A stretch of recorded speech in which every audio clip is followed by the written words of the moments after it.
Welcome back. Hi. So we were so inspired by you in our last Q&A video where we started, as we put together our answer for cheat days, we're like, man, this is a really big topic. We can probably get into this because I think most of you out there either have done some cheat days or doing cheat days, or maybe you're like, should I be doing cheat days? And we're just going to try to give you a little more information to help guide you into deciding whether or not they're appropriate for you. Right out of the gate, right off the bat. Which one do I want to say? Right off the bat? Right off the bat, baseball season.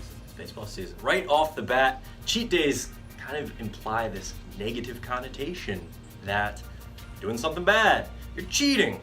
So have there ever been any really good cheats in your life? You got cheated on. You cheated on something and got caught. Maybe you cheated on the lottery and won a lot of money. Can you do that? In that case, I don't know, what was that movie where they cheated the lottery? Oh, Remember? yeah. It's like a 90s movie. Yeah. I know what you're talking about. We don't know what it's called. We don't know what it's called, but it was cheating. They cheated the lottery and won. Anyway, I digress. Cheating implies something negative. We prefer to ditch that mentality altogether because you just end up with these feelings of guilt and that you did something wrong. Now, with all that being said, cheat days can surely be beneficial for some people, and a lot of people have success with them if they are acted upon appropriately. But is a cheat day right for you? Let's find out.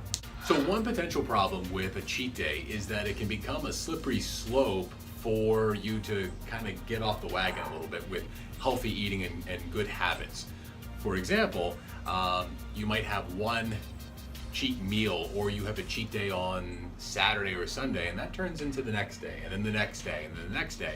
And next thing you know, you're off of your healthy pattern. An example here is I was training a client about 15 years ago, and we were trying to go through his regular nutrition challenges. And we were talking about this idea of having a cheat day.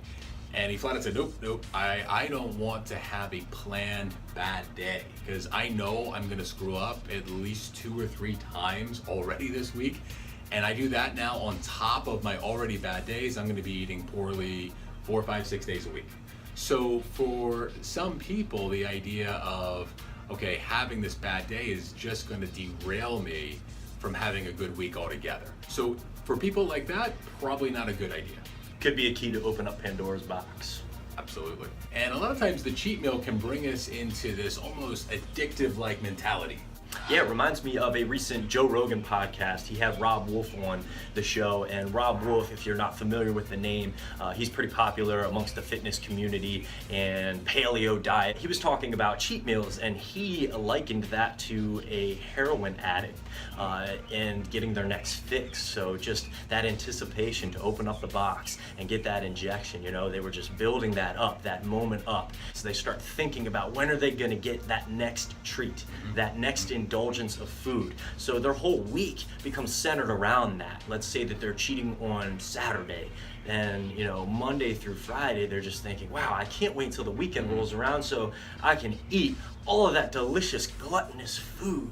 And it just becomes this obsession, and definitely opens the door to a disordered relationship with food, because that's all you start thinking about. You're so miserable through the week because you're depriving yourself, and when the weekend finally rolls around, you stuff your face and you feel great, and then the next day you have these feelings of guilt and shame and whatnot, and that's something I know all too well. So for myself, I spent the better part of probably 7 years with that all or nothing approach, where I would eat good throughout the week, and then I would have that one day, that one cheat day. Usually Sundays, it would revolve around football season, and then that would just carry on through the rest of the year. I would just stick with Sundays for whatever reason. So I would eat good through the week, and then one day would roll around on the weekend, and I would just go crazy. At one point, I think I tracked my calories for the day, and I ended up eating 12,000 calories. I was actually aiming to eat as many calories as I possibly could. Now, doing that definitely set me up for a lot of just all-out binging. And let's say that there was an event or a get-together, family get-together on a Friday, I would say, well, it's not my cheat day, I can't enjoy myself. So I would either not go, or B, I would go and just be miserable and feel deprived and not enjoy myself, or C, I would go and I would enjoy myself and I would drink and I would eat a bunch of stuff that I wouldn't normally eat through the week. And then I would get home and say, crap, I ruined my plan. I ruined all my progress. I'm just gonna eat bad through the weekend and start again on Monday. So that trap of Monday definitely got the best of me, and that went on for years and years and years.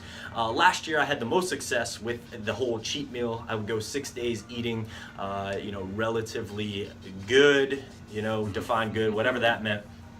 And I would get to the weekend, Sunday, I would eat whatever I was gonna eat. I would fast on Mondays, so it was really just damage control, and then I would repeat that process. Well, what ended up happening? I obsessed about food. Every single day, it was just, when am I gonna get to Sunday? Like, oh man, I can't wait. I was obsessing about my scale weight. Now, with that being said, I lost a ton of weight. I got completely cut up, the most shredded, the leanest I'd ever been in my life. So it worked, and I was able to sustain that for all of 3 months, and that was it. So it worked for a very short amount of time, but I'm not doing that to this day. It's a year later. It's not sustainable for the long term for me. I know some people can do it, but that's my experience with the whole cheat day. It doesn't work well. So I prefer more of a flexible approach where I can enjoy a little bit in moderation here and there and not open up that door that's gonna lead to those all-out binges and wreck my progress. Just to make sure we're clear, we're not recommending to do that, but we're saying it works for some people. But we are also saying it's probably not sustainable long term. Exactly. So another part of the cheat day and another challenge of the cheat day is, it implies that inherently there's something wrong with the diet because we're not getting everything out of your regular diet that's going to make us happy or mentally suffice.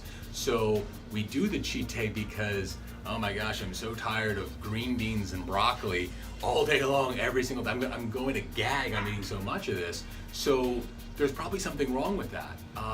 The overall idea is, if you can be a kind of person who eats moderation and can work on portion control, then you can allow yourself to have more of the things you like, as long as we have a decent plan around it. I mean, we talk about this all the time. A lot of this, guys, boils down to calories. So if your calories are where they are, and you can eat the things that you like and still hit those calories, moderation might be the right way for you.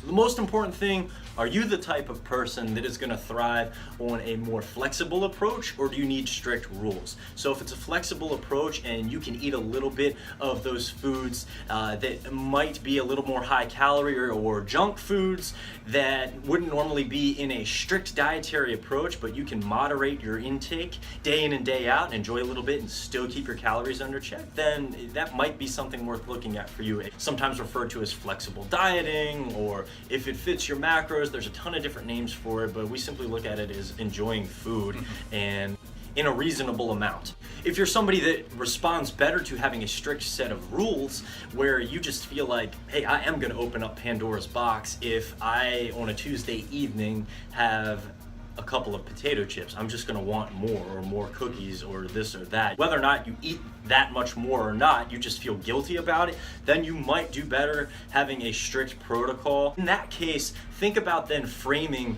those days where you splurge, not as cheat days, but planned splurges. So it's part of the program, it's in the program. You're planning on eating an influx or a surplus of calories because it's part of the program, so you have nothing to feel bad about. That's there so you can enjoy food, enjoy your life, and maintain and sustain that way of eating. You're not depriving yourself completely. So just frame that a little bit differently if you need those strict approach or that strict set of rules. Thanks for tuning in today, guys. We hope you enjoyed the video. As always, be sure to like, comment on, and share this video if you found it helpful. And if you have any experience with cheat days, we'd love to see your comments below. Let us know.